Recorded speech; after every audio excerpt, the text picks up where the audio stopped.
शरीर के तल पर 3 बातें कही, ऐसी ही 3 बातें भाव के तल पर और ऐसी ही 3 बातें विचार के तल पर और आपको मुझे कहनी है।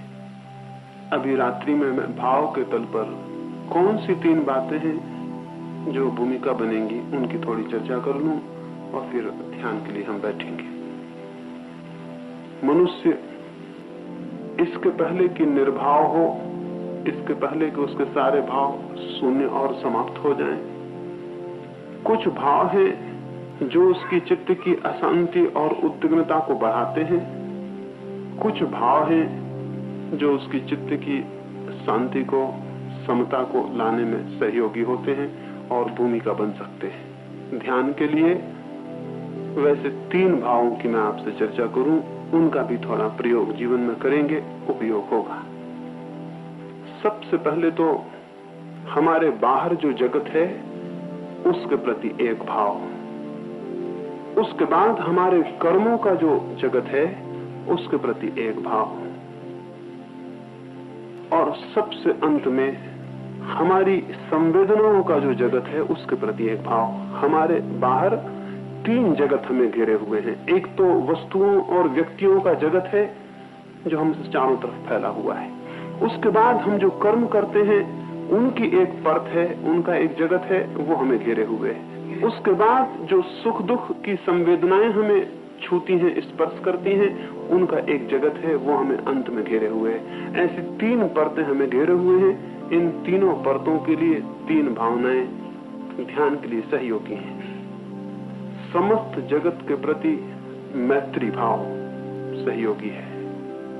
वो जो महावीर ने कहा, मिट्टी में सब विभुएषु वैरम मज्झ न के नहीं, वो जो कहा मेरा किसी से वैर नहीं, मेरी सारे जगत से मैत्री है। ये भाव अगर हम साधे, अगर ये भाव हमारे चित्त में परिव्याप्त हो जाए तो शून्य में और समाधि में जाने में सहयोगी होगा।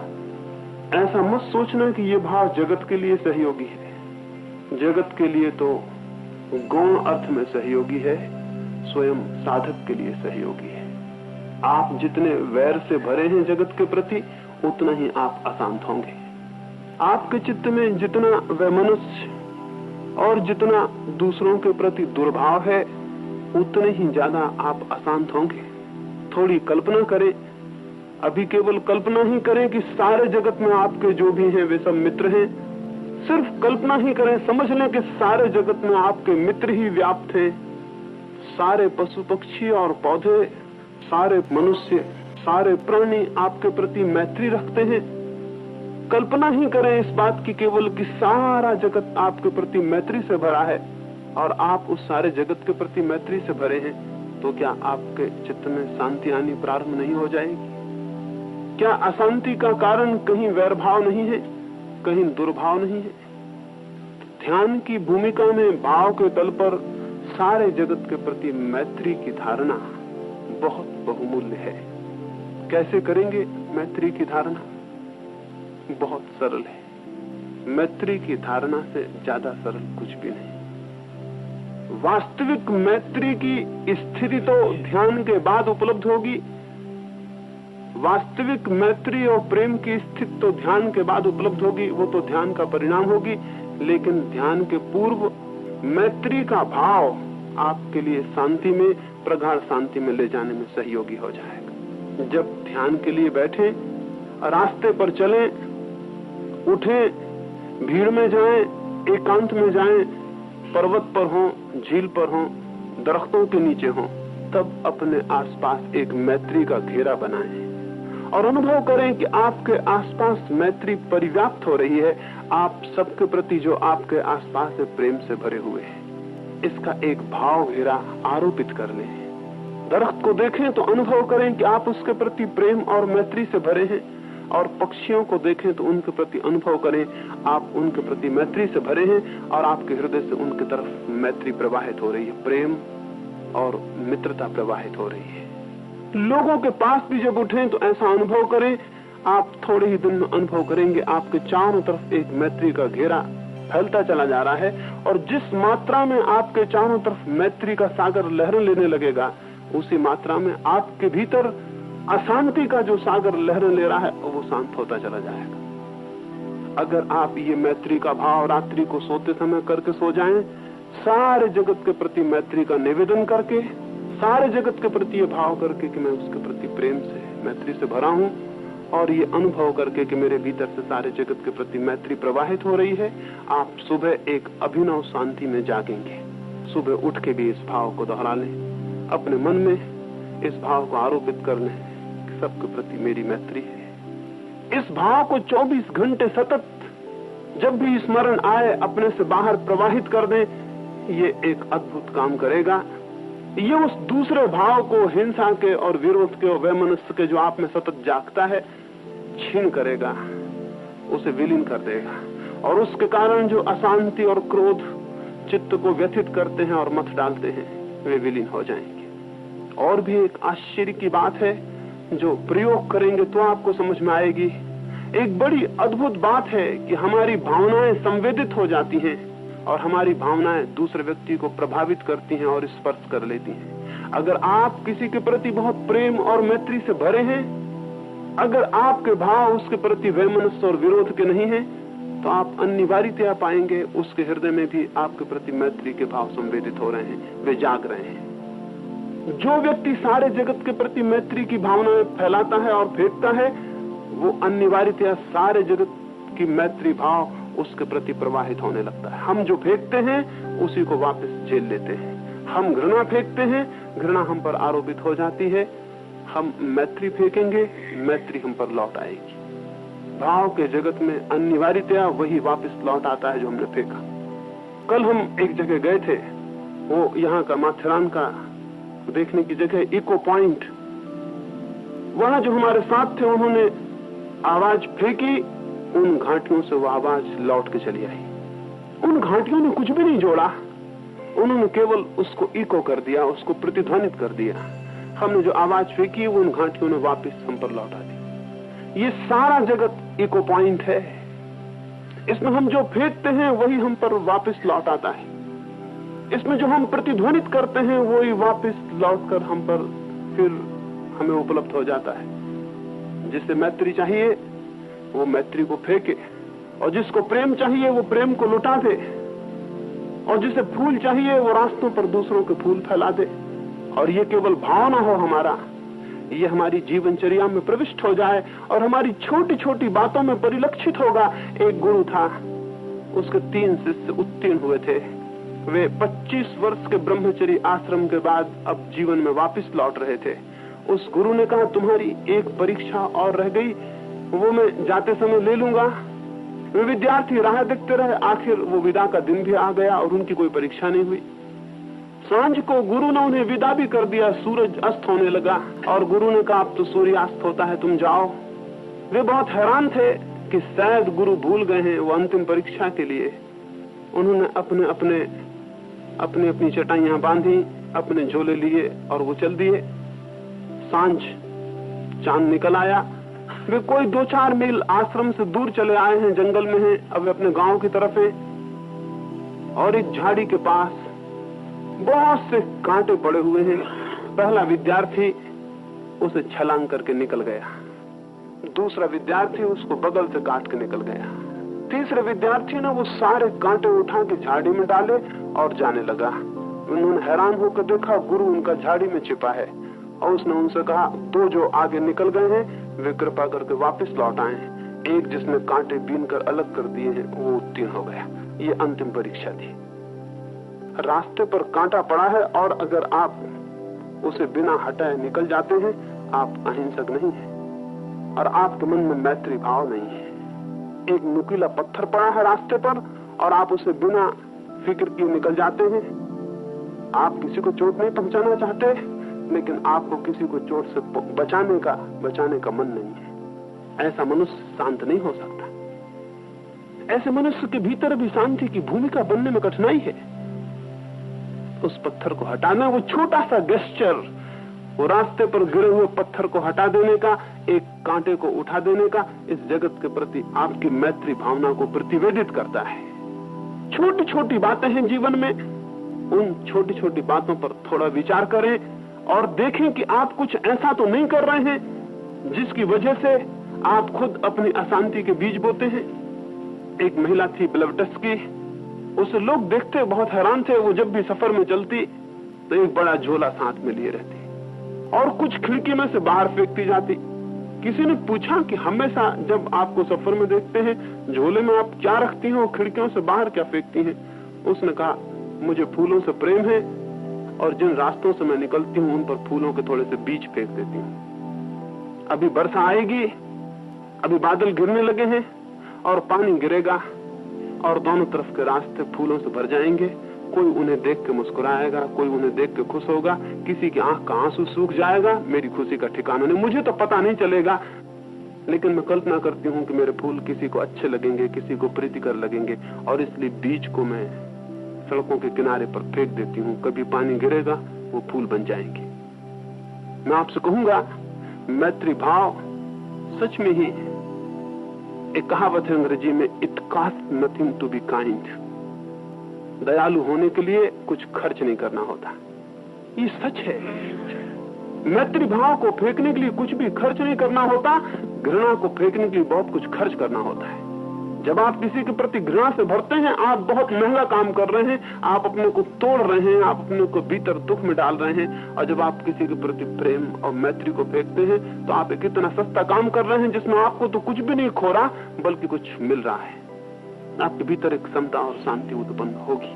तो पहली बात, ध्यान के साधक को अगर सच में समाधि तक जाना है तो उसे एक मैत्री भाव का घेरा, एक प्रेम का घेरा जो कि बिल्कुल मुफ्त है, जिसे आप सहज प्रकट कर सकते हैं। क्या खर्च होता है रास्ते पर से पत्थर को हटा देने में, और क्या खर्च होता है किसी के रास्ते पर 2 फूल रख देने में, और क्या खर्च होता है इस सहज प्रेम में जो हम अपने चारों तरफ परिव्याप्त कर सकते हैं। उसका परिणाम यह होगा, आपके भीतर बाहर से मैत्री प्रतिध्वनित होगी, और जितनी मैत्री बाहर से प्रतिध्वनित होगी उतने अशांति के बाहर से आने वाले कारण विलीन होते चले जाएंगे। तो पहली बात, भाव के जगत में मैत्री भावना को थोड़ा सा विकसित करना सहयोगी होगा, भूमिका बनेगी। ये बाहर जो जगत व्याप्त है उसके संबंध में। उसके बाद हमारे कर्मों का जो जगत है, जो हम रोज दिन रात कर रहे हैं काम, उनके संबंध में भी एक भाव प्रगाढ़ कर लेना उपयोगी है। हम जो कर्म कर रहे हैं उन कर्मों में 2 रास्ते हैं उन कामों को करने के। एक रास्ता है कि उन कामों से हमें बाद में जो फल मिलेगा उसमें हमारी खुशी हो, और एक रास्ता है कि उन कर्मों के करने में हम आनंद को अनुभव करें। एक रास्ता है कि एक आदमी चित्र को बनाता हो, चित्र जब बन जाएगा और उसके दाम जो मिलेंगे वो उसे खुशी देंगे, और एक रास्ता यह है कि चित्र बनाना उसका आनंद हो। हम अपने जीवन में करीब करीब ऐसे काम कर रहे हैं जिन कामों में हमें कोई आनंद नहीं है, जिन कामों के फलों में हमें आनंद है, कामों में कोई आनंद नहीं है। मैं आपसे कहूंगा, कुछ ऐसे काम खोजें जो आपके लिए अपने में मूल्यवान हो, जिनका अपने में रस हो और अपना आनंद हो, जिनमें फल का प्रश्न न हो, जिन्हें करना ही एक खुशी और आनंद हो। कुछ ऐसे काम खोजें और जिन कामों को आप नहीं इस तरह का अनुभव करते हैं उनमें भी क्रमशः इस भाव को प्रतिपादित करें, इस भाव की धारणा करें कि उन कामों की फलासक्ति, फल की तीव्र आकांक्षा क्षीण हो जाए और काम अपने में आनंद बन जाए। अगर इसका थोड़ा सा भाव घेरा हम तैयार करें, भूमिका तैयार करें, तो आपको चित्त की शांति में पहुंचने में बड़ी तीव्र गहराई अपने आप उत्पन्न होगी। आपकी आकांक्षाएं और कर्मों के फल की आकांक्षा आपको बहुत अशांत किए रहती है। आप करते समय करने में बिल्कुल उत्सुक नहीं होते, उसके बाहर उत्सुक होते हैं। एक साधु को किसी ने पूछा, आपकी साधना क्या है? उसने कहा, मेरी साधना है जब मैं कपड़े पहनता हूँ तो इतने आनंद से पहनता हूँ जैसे जगत में इससे बड़ा कोई आनंद नहीं है, और जब मैं स्नान करता हूँ तो इतने आनंद से स्नान करता हूँ जैसे जगत में इससे बड़ा कोई आनंद नहीं है, और जब रात्रि में सोने जाता हूँ तो मैं सारे जगत के प्रति इतना अनुग्रह अनुभव करता हूँ कि मुझे एक दिन और जीवन का मिला, और मैं इतने आनंद से सोता हूँ जिसे सोने से बड़ा कोई आनंद नहीं है। जीवन की छोटी छोटी चीजों में जो आनंद को अनुभव नहीं कर सकेगा, उसे कोई बड़े आनंद दुनिया में उपलब्ध नहीं होंगे। दुनिया में बड़े आनंद नहीं है, दुनिया में छोटे छोटे आनंदों का इकट्ठा जोड़ बड़े आनंद को उत्पन्न कर देता है। और हमको सब चीजें छोटी मालूम होती हैं, कपड़ा पहनना, रास्ते पर चलना, चांद को देखना, एक फूल का खिलना, सब छोटी बातें हैं। मैं आपको कहूंगा, ध्यान के साधक को अगर सच में भूमिका खड़ी करनी है तो उसे छोटी छोटी बातों में आनंद को अनुभव करना शुरू करना चाहिए। एक फूल खिल जाता है किनारे पर, हम उसे बिना देखे निकल जाते हैं, हम अंधे हैं, और हम उस फूल में जो खुशबू और जो आनंद परिव्याप्त हुआ है उसको एक क्षण प्रशंसा से भी नहीं देख पाते, उसके सौंदर्य को अनुभव भी नहीं कर पाते। एक छोटा सा फूल है, घास का फूल हो सकता है, एक क्षण उसको अनुभव करें, उस छोटे से फूल में आनंद को अनुभव करें। रात चांद से आकाश प्रकाशित होता है, तारे भर जाते हैं, कभी घना मखमली अंधेरा होता है, कभी छोटी छोटी चिड़ियां गीत गाती हैं। इन छोटी छोटी बातों को कभी वर्षा होती है और बूंद टपकती है, और उनके बूंदे के टपकने में एक गीत और एक आनंद होता है। इस चारों तरफ जगत छोटे छोटे आनंदों से भरा है, इसको अनुभव करें। और अपने छोटे छोटे काम में भी, अपने छोटे छोटे काम में भी बुहारी देने में या कपड़े पहनने में आनंद को अनुभव करें, एक आनंद को उसमें परिव्याप्त करें। आगे का प्रश्न उसमें बहुत विचारनीय न रखें, जो कर रहे हैं उसमें खुशी लें, उसमें आनंद लें। तो आप हैरान होंगे कि आपके आसपास एक शांति का घेरा मैत्री के विचार से जगत में बनेगा। स्वयं कर्म में आनंद लेने की वृत्ति से और भाव से, कर्म ही आनंद है, फल नहीं, इस भावना के आरोपण से कर्मों में मिलेगा। और आप पाएंगे आपके छोटे छोटे काम बोझ नहीं रह गए, वे आनंद हो गए हैं। छोटे से अंतर की बात है और काम बोझ हो जाता है, थोड़े से भाव के अंतर की बात है, वो आनंद हो जाता है। एक सन्यासी हिमालय पर चढ़ता था, वो तीर्थ यात्रा को था, वो अपने बोझ को सिर पर लिए था, वो बढ़ता था।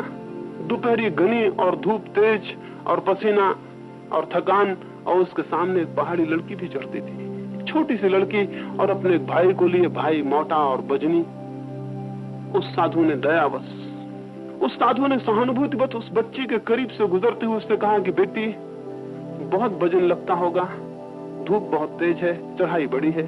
उस लड़की ने बहुत हैरानी से उस साधु की तरफ देखा और कहा, आप क्या कह रहे हैं? वजन तो आप लिए हैं, ये तो मेरा छोटा भाई है। उस लड़की ने कहा, वजन आप लिए हैं, ये मेरा छोटा भाई है। और उस सन्यासी ने लिखा, मैंने बड़े शास्त्र पढ़े हैं, इससे अद्भुत वचन मैंने अपने जीवन में नहीं जाना। मुझे पहली दफा पता चला छोटे भाई में वजन नहीं होता, तराजू में तो वजन होता है। तराजू तो वजन बताएगा, चाहे छोटा भाई हो और चाहे बिस्तर हो, लेकिन हृदय वजन नहीं बताएगा। प्रेम वजन को काट देता है, शून्य कर देता है। इस जगत में प्रेम अकेली शक्ति है जो बोझ को, वजन को काटती है। अकेली प्रेम शक्ति है जो ग्रेविटेशन के विपरीत है। वो जो जमीन में कशिश है, वो हर चीज को खींच लेती है। अकेला प्रेम है जिसको वो नहीं खींच पाती। अकेला प्रेम मुक्त है इस जगत में, और सब चीजें बंधी हैं उससे। जितना प्रेम होगा उतने आप निर्भय हो जाएंगे, उतनी वेटलेसनेस आप में अनुभव होगी, और जितनी आप में निर्भरता होगी उतने आप भीतर प्रवेश कर सकेंगे, उतने आप शांति में, शून्य में प्रवेश कर सकेंगे। तो दूसरी धारणा मैं आपसे कहूंगा, छोटे छोटे कामों को भार ना बनाएं, उनको आनंद बना लें।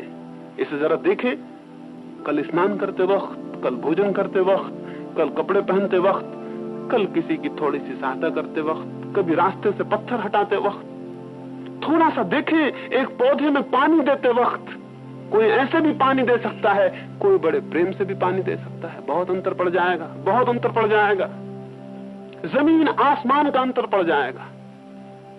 तो अपने कर्म के जगत में छोटे छोटे काम हैं, कोई काम बड़ा नहीं है, सब काम छोटे छोटे हैं। उन कामों को एक आनंद से, एक प्रीति से, एक उल्लास से उनको करें और उनमें एक भाव स्थापित करें, तो आप थोड़े दिन में पाएंगे आपका जीवन एक अद्भुत आनंद की कथा हुआ जा रहा है।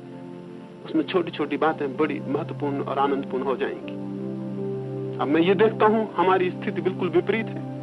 हम उल्टा ही करते हैं। हम किसी चीज में कोई आनंद अनुभव नहीं करते और हर चीज हम भार बना लेते हैं।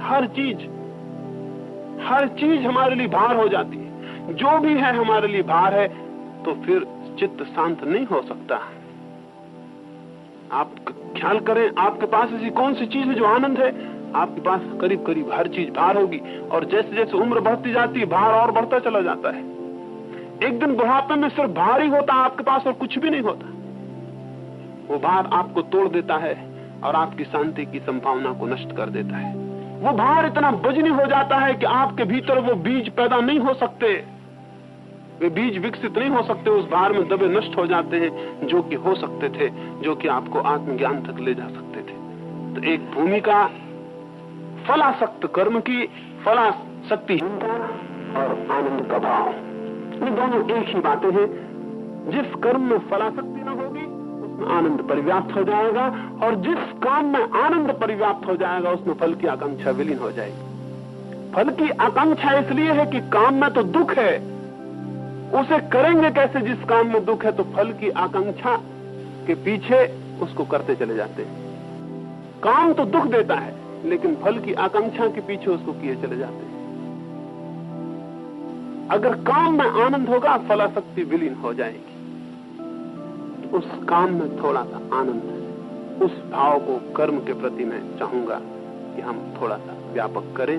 देखें, उसे छोटे छोटे कामों में प्रयोग करके देखें। काम जिंदगी में बड़े कहां हैं, सब छोटे काम हैं, और उन सब छोटे कामों में अगर आनंद व्याप्त हो तो सारी जिंदगी का एक सिलसिला आनंद से भर जाएगा।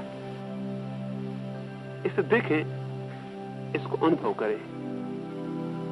एक तो मैत्री भाव और एक कर्म में आनंद भाव। तीसरा तल हमारे वेदनाओं का है, हमारी संवेदनाओं का है। 24 घंटे हम किसी न किसी संवेदना से घिरे हैं, या तो सुख से घिरे हैं या दुख से घिरे हैं। जब दुख होता है तो हम दुख से बचना चाहते हैं और सुख की आकांक्षा करते हैं। ये हमारा टेंशन, ये हमारी तकलीफ होती है। जब सुख आता है तो हमें ये डर पकड़ लेता है कि कहीं फिर दुख ना आ जाए, तो हम सुख को पकड़ना चाहते हैं और दुख को बाहर रखना चाहते हैं। फिर भी टेंशन, फिर भी तकलीफ और तनाव बना रहता है। आदमी बड़ी अजीब हालत में है। दुख होता है तो दुख झेलता है, इसलिए दुख झेलता है कि दुख है और हट जाए, और सुख होता है तो इसलिए दुख झेलता है कि सुख तो है लेकिन कहीं दुख ना आ जाए। दुख बाहर रहे और सुख बना रहे। सुख को पकड़ना चाहता है, दुख को हटाना चाहता है। दुख को हटाने में, सुख को पकड़ने में, दोनों ही स्थिति में उत्तेजना बनी रहती है। दुख भी एक उत्तेजना है, वो अप्रीतिकर उत्तेजना है। सुख भी एक उत्तेजना है, वो प्रीतिकर उत्तेजना है। और उत्तेजना मात्र मन के लिए अशांति है, इसे स्मरण रखें।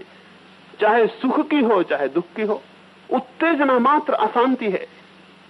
अगर शांत होना है तो उत्तेजना को थोड़ा छोड़ देना होगा। तो उत्तेजना क्या है? दुख आता है उसको हम हटाना चाहते हैं, ये उत्तेजना है। सुख आता है उसको पकड़ना चाहते हैं, ये उत्तेजना है। दुख जब आए तो उसे हटाने की बहुत विचार न करें। चित्त जब दुख से भरा हो तब उस दुख को स्वीकार कर लें, उससे घबरा ना जाएं, उससे पीड़ित उत्तेजित ना हो जाएं।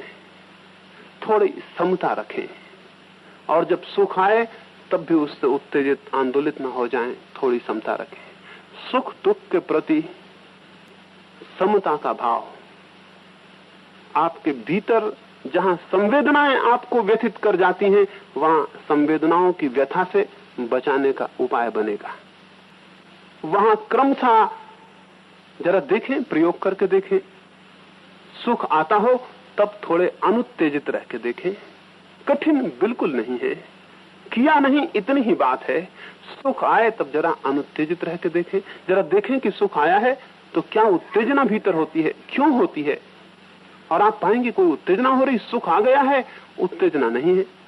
सुख आए और उत्तेजना न हो तो जिस दिन दुख आएगा उस दिन भी उत्तेजना नहीं होगी। वे दोनों की, एक की भी उत्तेजना शून्य हो जाए, दूसरे की अपने आप शून्य हो जाएगी। तपश्चर्या और कुछ नहीं है। तपश्चर्या के दो रूप हैं। जो दुख में है वे दुख की उत्तेजना को छोड़ दें, जो सुख में है वे सुख की उत्तेजना को छोड़ दें। सम्राट भी तपस्वी हो सकता है, जनक वैसा था। जनक की साधना ये रही, सुख है उसकी उत्तेजना नहीं लेगा। महावीर दूसरे साधक हैं, दुख है उसकी उत्तेजना नहीं लेंगे। ऐसे गांवों में खड़े हो जाते जहां लोग उनको सताते, ऐसे शमशानों में रुक जाते जहां लोग उनको परेशान करते। उनके साथी, उनके मित्रों ने उनको निवेदन किया कि अच्छी जगह भी है, तुम इन्हीं को क्यों खोज लेते हो और यहीं क्यों खड़े हो जाते हो। महावीर के लिए तपश्चर्या का हिस्सा था, दुख जैसे आमंत्रण देते फिरते थे, और दुख आए तो उस वक्त देखना है कि उत्तेजना है या नहीं। दुख आए तो अनुत्तेजित है आदमी, तो आपसे मैं नहीं कहता आप दुख को खोजने जाएं, यूं ही दुख काफी आते हैं। आपको कहीं खोजने जाने की जरूरत नहीं है, वे काफी वैसे ही आते हैं। उनको आप परीक्षा समझें और देखें कि चित्त की क्षमता उस समय अनुत्तेजित चित्त रह पाता है। अगर रह पाए, थोड़ा थोड़ा भाव करने से रह पाएगा, एक दिन आप पाएंगे कि दुख खड़ा है, सुख खड़ा है, आप बिल्कुल ही अकंप उसे देख रहे हैं। उसने आपको छुआ नहीं, वो आप में प्रवेश नहीं किया। जितनी ये भावना आपकी गहरी होगी उतनी ही आपके भीतर शांति प्रगाढ़ होगी और समाधि की संभावना सुनिश्चित होती चली जाएगी। 3 भाव मैंने कहे, जगत के प्रति मैत्री भाव, चाहे उसे अहिंसा भाव कहें, चाहे उसे प्रेम भाव कहें, इससे अंतर नहीं पड़ता। कर्मों के प्रति आनंद भाव, चाहे उसे फलासक्तिहीनता कहें, चाहे अनासक्ति भाव कहें, अंतर नहीं पड़ता। और तीसरा, स्वयं के भीतर सुख दुख की संवेदनाओं के प्रति समता भाव। अगर ये तीनों उत्पन्न हो तो सुबह जैसे मैंने कहा था, सम्यक आहार हो, सम्यक निद्रा हो, सम्यक व्यायाम हो, तो तीनों का इकट्ठा परिणाम सम्यक दृष्टि होगा आहार आचार के जगत में। अगर ये तीनों हो तो भाव के जगत में सम्यक दृष्टि उत्पन्न होगी, और वो सम्यक दृष्टि भूमिका बनेगी। उस भूमिका में ध्यान की गति होगी। इसे स्मरण रखें कि ध्यान, समाधि या आत्मा की उपलब्धि का रास्ता बिल्कुल ही वैसी है जैसे बगीचे में माली पौधे बोता है, बीज बोता है, संभालता है, खाद देता है, पानी देता है, सूरज की रोशनी की व्यवस्था करता है, सुरक्षा करता है उनकी कि उन्हें जंगली जानवर न चर जाएं, उन पर बाड़ बिठाल देता है, बागुड़ लगा देता है, फिर रोज रोज उनकी प्रतीक्षा करता है कि वे बढ़े।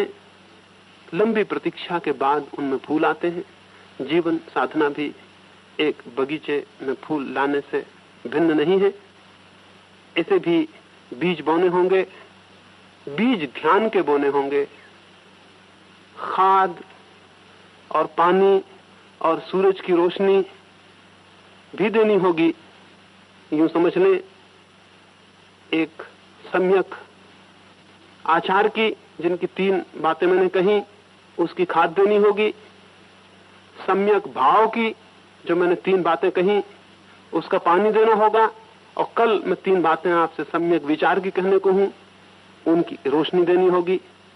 तो इन त्रिरत्नों के माध्यम से, सम्यक आचार और सम्यक भाव और सम्यक विचार के माध्यम से, वो ध्यान के बीज समाधि के फूल तक पहुंचेंगे। तब आपके भीतर कुछ जागेगा और उदय होगा।